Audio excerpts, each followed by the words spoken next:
In his speech to Congress on Tuesday, Donald Trump set an ambitious goal: balance the federal budget. But as a Fox News anchor Maria Bartiromo tried to explain to him in an interview this morning, he can't do that without going after entitlements. When you look at where the spending is, 76% of the spending going to the mandatory programs, don't you have to really cut into those mandatory programs in order to really make a dent? You say you're going to balance the budget. Yeah, you can't balance the budget just by DOGE cuts, We're right? going to have growth like you've never seen before. Oh, that's true. Yeah, you said that. We're going to have growth. I'm not going to touch Social Security, Medicare, Medicaid. No, we're going to get fraud out of there. Put a pin in that one, folks. Yeah, okay. Because the Congressional Budget Office ran the numbers, and they found that to balance the budget, Republicans will have to cut from Social Security and Medicare and Medicaid. That safety net, those benefits. And Americans don't want that, especially when it comes to Social Security, the single largest program in the federal budget. A poll from January found that more than 2/3 of all Americans think we're not spending enough on Social Security, and only 6% think we're spending too much. Here's the deal. There's a reason it's the third rail of American politics, but that's not stopping Republicans from wrapping their hands around it. Elon Musk has been repeating the line that Social Security is a Ponzi scheme. And in his speech on Tuesday, Donald Trump actually lied about millions of dead people receiving benefits. Even the guy Trump installed to lead the Social Security Administration has said that that's not true. But it doesn't seem like he has much control over what's going on. The Washington Post reported this week that privately, senior staff has been told that DOGE is running the show and that they will make mistakes. Reports are already emerging about long wait times and delays in reviewing disability claims. And soon all of this meddling could mean that people don't get their checks on time. I mean, folks, take a moment. Do you really trust Elon Musk to get you your checks on time? Well, the most recent commissioner of the Social Security Administration definitely does not. Martin O'Malley told CNBC, ultimately, you're going to see this system collapse and an interruption of benefits. I believe you will see that within the next 30 to 90 days. And he added that people should start saving now.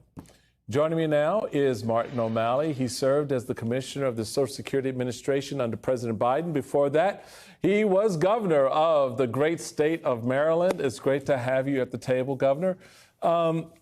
It's good to see you, man. So if Social Security misses payments, it would be the first time in 90 years of its existence that will have ever happened. What exactly are you seeing that DOGE is doing that makes you so worried? Wow. Do I call you Lieutenant Governor, Chairman, Excellency? Friend words. There are several things they're doing, Michael. It appears they're doing everything they can to break this agency, to degrade customer service, and these acts are also, and to drive employees out of this agency. Keep in mind, you know, the Republican House was reducing staffing and cutting Social Security before the DOGE bros even had driver's licenses. So this agency was serving more and more people every single day because of us baby boomers, with staffing that was reduced to a 50-year low. So the biggest threat to the agency is the way they're driving experienced, knowledgeable employees out of it, including those who are about 30 to 40% retirement eligible that run the IT systems.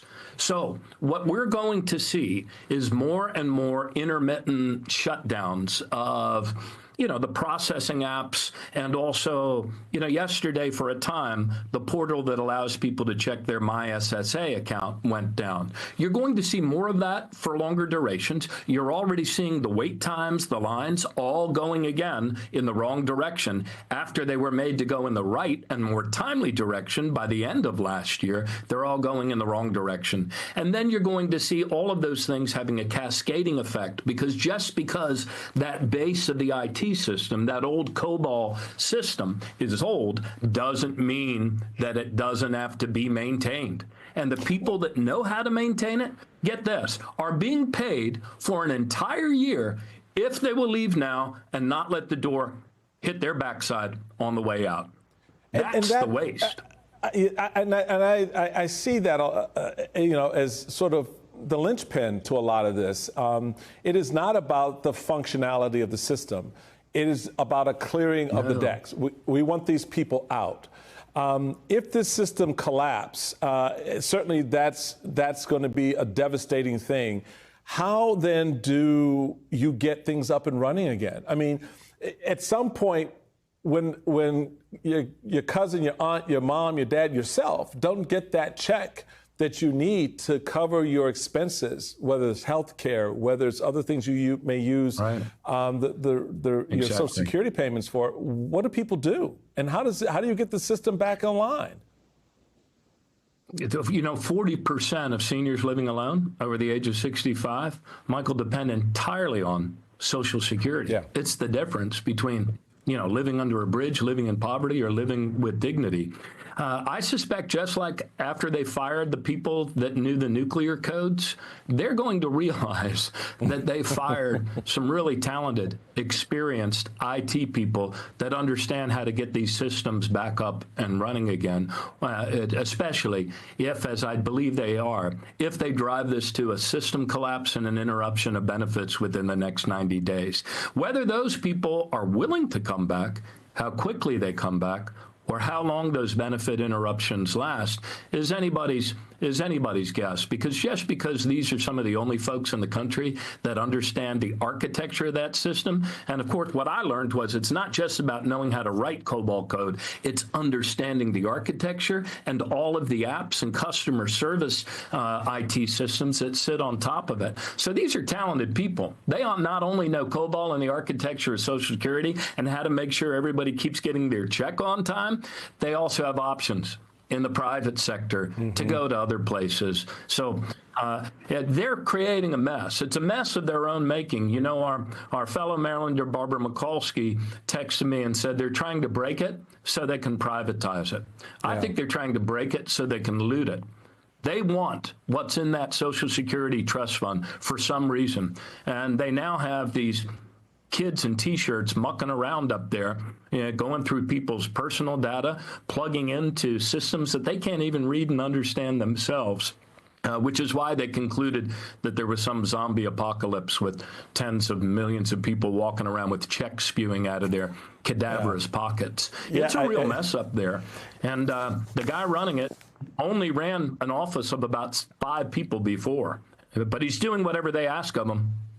Yeah, there we are. And that's it. It's the zombie apocalypse within our Social Security Administration.